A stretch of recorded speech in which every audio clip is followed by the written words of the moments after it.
Hello!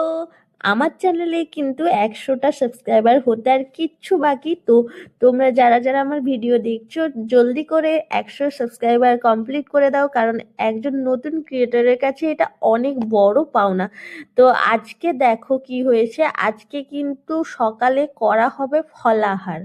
তো যেহেতু নিরামিষ হবে আজকে, তো সকালে ব্রেকফাস্টে কিচ্ছু বানানো হয়নি, ওই জন্য ফলাহার হবে। আর দেখো বাজার থেকে এই একটা বড় ফুলকপি আনা হয়েছে, অনেক বড় ফুলকপিটা, এটা কিন্তু ২ দিন ধরে রান্না করা হবে। আর দেখো আমি কিন্তু সব ফলগুলো নিয়ে চলে এসেছি সাজিয়ে, এখানে আঙুর, পেঁপে, জল আলু, আপেল আর সঙ্গে আছে গাজর।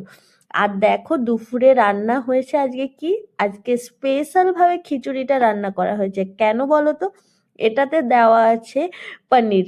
পনির দিয়ে খিচুড়ি কারা কারা খেতে পছন্দ করো অবশ্যই জানিও। আর হয়েছে আমের চাটনি, সেটা তো দেখালামই।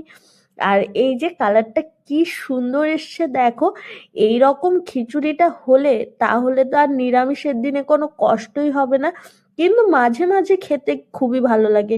আমি খুব একটা খিচুড়ি লাভার না হলেও আমার বর কিন্তু চরমভাবে খিচুড়ি লাভার। ওর খিচুড়ি হলে আর কিছু লাগে না, কিন্তু খেতে দারুণ।